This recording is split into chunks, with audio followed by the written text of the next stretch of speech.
Chapter 37. It was to be a day to remember, and one to be inscribed in the very bestest copperplate lettering upon a nice clean page of the annals of Brentford. The arrival of the athletes from the globe's four corners, the official ribbon cut and stadium opening. Brass bands were to play, Morris dancers to dance. It would be the biggest parade in the borough's history. Streamers and spangles, balloons and bangles, flowers and fripperies, an unparalleled extravaganza.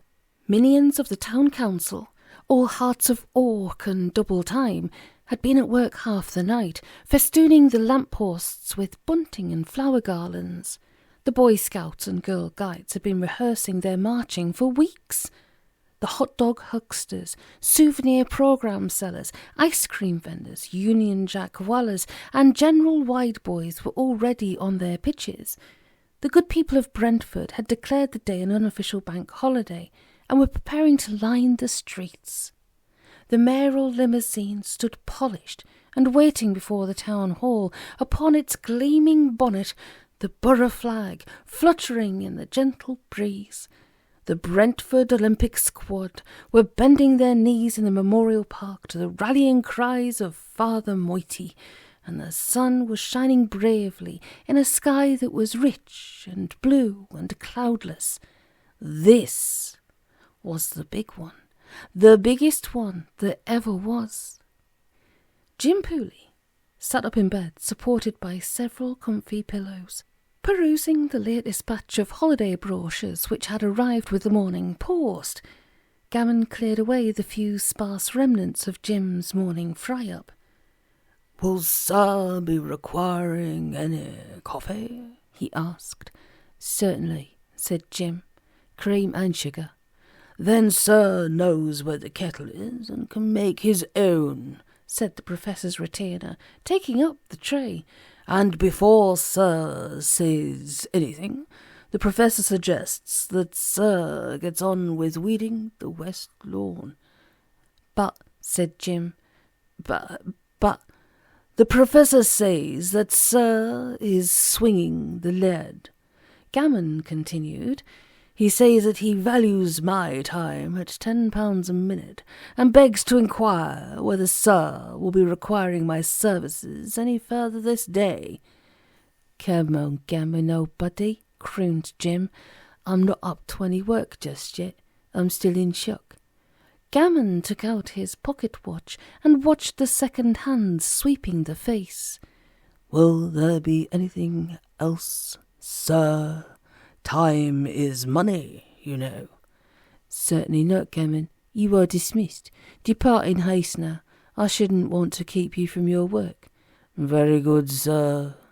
Gammon left without bothering to close the bedroom door, his undisguised chuckles echoing down the hallway. "Weed the west lawn," moaned Jim. "What a carve-up." He tossed aside the holiday brochures and climbed gingerly from his cosy bed. Here he was, just days away from millionairedom, and he was expected to weed lawns. It seemed hardly fair. The Professor was definitely having a pop at him, no doubt because Omally had legged it. Jim sought his shirt amongst the untidy pile of clothing which lay at the bedside. It was just typical of Omally to leave him holding the baby. The Irishman would come swanning back, all smiles and excuses, once Jim picked up his winnings. That was for sure. But that, Jim considered, was the lot of the millionaire. There was always some Johnny-come-lately out to get a share of the booty. The world was full of avarice. Sad times. Everybody wanted to cop the pot of gold. This cosmic truth set the lad to gardening, so perhaps a deal could be struck. 1,000 or 2 out of the winnings wasn't going to hurt the bank balance very much. He could write out an IOU and put his feet up for a couple of weeks, a bit of tax-free for the old boy and an easy life for himself. Gammon's services came a mite expensive. He would engage his own servant, an au pair girl perhaps. Smiling and whistling at the same time, Jim unearthed his trousers and a jumper and slipped them on over his pyjamas. "No sense in going the whole hog," he told himself. "If the Professor agrees, I can be back in bed in 10 minutes. Professor Slocum worked at his study desk. He did not look up as Jim entered the room. "Nice to see you up and about," he said, as Jim dithered in the doorway. "You'll be a bit hot working with your pyjamas still on, I would have thought." Jim chewed at his bottom lip. "I've been thinking," said he. "Good. Then your time has not been altogether wasted. I trust that the conclusions reached during this period of cogitation will be put to practical use in the garden." "Might I have a cup of coffee?" Jim asked, spying the Turkish pot bubbling at the fireside. "But of course, Jim. Kindly pour one for me, if you will." Pooley did so. "About this lawn weeding business," he said, as he placed the professor's cup upon his desk. "Under the circumstances, I think we might dispense with it." "My feelings exactly," said Professor Slocum, much to Jim's surprise and momentary relief. "Under the circumstances." "Oh, good. That is pleasing to my ears." "Yes, we must place lawn weeding as one of the least of our priorities." "That's the stuff," said Jim. "Yes, we must channel every ounce of our energy and resources into a matter of a far more pressing and urgent nature." "We must." Already Jim didn't like the sound of it. "Sit down, Jim. You will not like what I have to tell you." Taking the professor, as ever, at his word, Pooley settled into a fireside chair. "What do you see here, Jim?" Professor Slocum rose from his desk and displayed his map of Brentford. Jim perused it with less than passing interest. "Am I looking for anything in particular?" he asked. "This." The sage tapped at the outline of the Star Stadium. "The stadium?" "Yes, but what do you see?" Jim was, as ever, puzzled. "I see a big star. What else should I see?" "A 5-pointed star." "Well, of course I see that." The professor took up his quill and joined the 5 star points.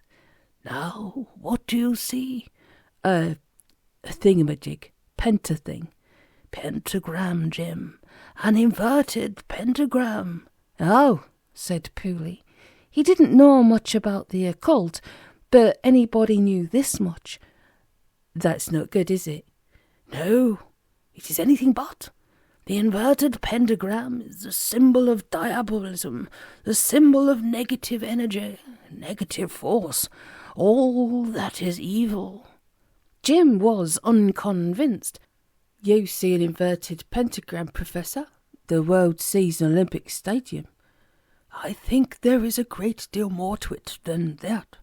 "No," said Jim. "Put such dark thoughts from your mind. The thing is a proverbial work of genius, 8th wonder of the world. Today the athletes are coming. In fact, I thought I'd take a stroll down to join the festivities myself. Why don't you come too?" "Does nothing about this stadium strike you as mysterious, Jim?" Pooley blew out his cheeks. "Well, of course it does. But the world is full of mysteries. What is one more or less to me? We do live in quite extraordinary times, by any account." Professor Slocum rolled the map and flung it down on his desk. "The Birmingham Stadium meets with disaster after disaster, culminating in a fire which destroys it completely. Within a single day, mark you, a substitute is proposed here. It is instantly accepted, and construction begins almost at once. A few short weeks later, it is completed and the athletes arrive. What does this say to you?" "Fast thinking," Pooley suggested. "That is the way of the world today." "It is impossibly fast, Jim. It is frankly impossible from beginning to bitter end. If this stadium was pre-constructed by any normal means, it would be the work of years, but it springs up here in days. Where was it constructed? How could it be ready for erection precisely when it was required? How did the land on which the legs rest come to be available at exactly the right time? Where did the money come from? How could such a vast project be conducted in utter secrecy? How was it all done, Jim? You've got me, but it certainly was. You can trust the evidence of your own eyes. I have learned through bitter experience never to trust that alone. I'll be fair, Professor. You are a man of the old school. Your knowledge is this here. Pooley indicated the antique library, and for the first time realised that the Professor's study had been completely restored, as if the destruction wrought upon it had never occurred. This, old stuff, Jim continued. But the world is changing. It's all computer whiz kids and microtechnology, silicon chips, things like that. Who can say how it's all done? Not me, for one. You read mysticism into everything. And that is your considered opinion? Well, sort of. I admit that I only know what I read in the newspaper or see on the television, but that is the only information most of us have to go on. If it is incorrect or biased or even downright lies, how can we be expected to know? We can only believe what we are told. We have to believe in something. Why believe what you are told? Well, you kind of learn it from childhood. Someone tells you that 2 and 2 make 4, and you believe it. It does make 4, doesn't it? Most of the time, yes. Well then, and you have already made most of my arguments for me. I am telling you that something totally at odds with all you have been told is occurring. So where does that leave you? It doesn't leave me anywhere. You have told me nothing. You have only asked me questions I cannot answer. Then I will tell you this. The stadium is not simply a stadium. It was built by a man who is not simply a man, if he is even a man at all, which I doubt.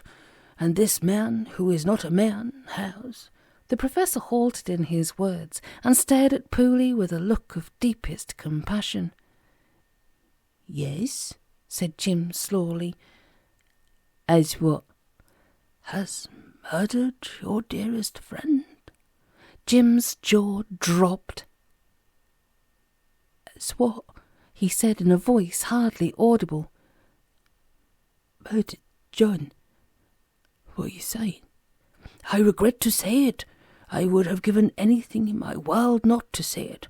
But yes, Jim, John Omally is dead. Jim rose to his feet. There were tears in his eyes. No, he said. John is not dead. If he was dead, somehow I would know it. It cannot be true. Why are you saying this? Jim, there is a dark power behind this stadium, a malevolent power which must be destroyed. I have stared it face to face right here. You have seen its work at the barge and on Griffin Island. It froze you into your bath. It killed your closest friend. John, said Pooley, his voice toneless and numb. God, I love that man as I love myself. We have been friends since... We have always been friends. No, it cannot be. It can, and it is, and that is why you must fight with me. I understand nothing of this, Professor. Up there is just a stadium. Who killed John? And why? Why? Because you had seen things that you should not have. You were a threat, hence the parcels. Bombs. It was Bob, that. Bob has killed John. No, Jim. You must pull yourself together. The world as we know it may shortly be coming to an end, if something is not done fast. Then let it. If John is dead, then I no longer care. I will collect my money and take my grief elsewhere, and I will enjoy it for John and his memory. To hell with Brentford, to hell with this stadium, and to hell with you. Then leave, said Professor Slocum. Leave if you can. He took the tobacco tin containing Pooley's betting slip from his pocket and tossed it into the mourner's hand. Make your getaway, collect your winnings. If you get the chance, desert the sinking ship. When this comes, you will have nowhere to run to. What do you mean? I mean leave, if you can. Then I shall. Jim strode to the French windows. I don't know what all this is about, he said, turning. I never have. If you know about all this, then maybe you should have saved John. I'm done here. I'm away. He turned once more towards the outside world and flattened himself upon an invisible barrier which sealed the professor's study from escape. Let me go, howled Pooley, rising from the carpet and nursing his bruised nose. Let me out. I cannot, said Professor Slocum. That is why the lawn reading has had to be postponed. Outside, the crowds were gathering.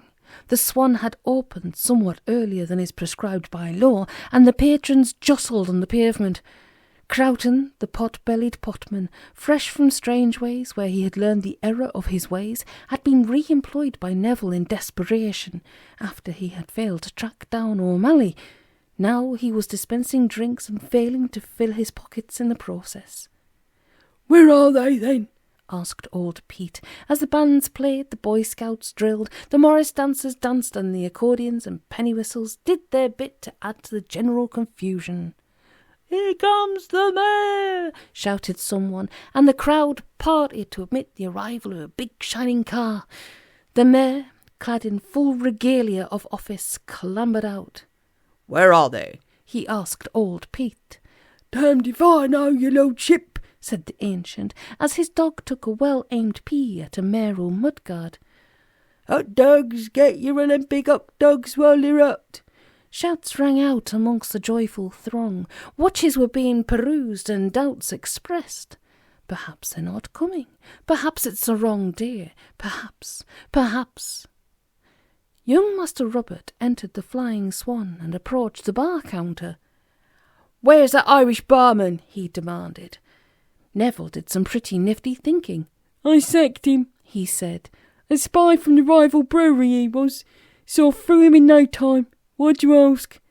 "Quick!" came a chorus of voices. "They're coming!" Neville put the towels up. "I'll speak to you later," he said to the fuming brewery boy. A dull hum filled the air above Brentford, the flapping of copter blades, the whir of drazy hoops.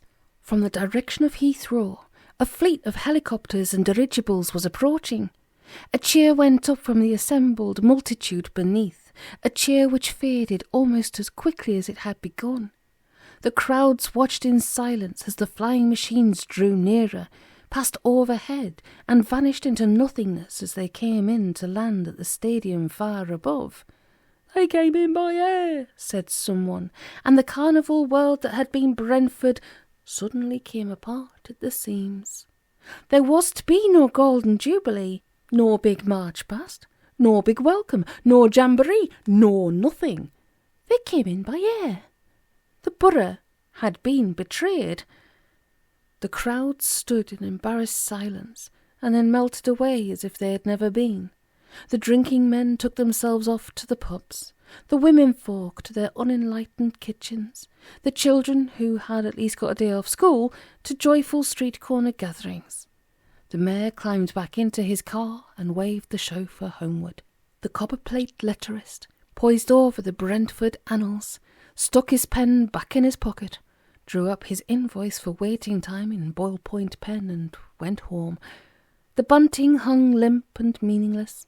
The hot dog sellers and all their dire ilk slunk away, and that, for all it was worth, was very much that.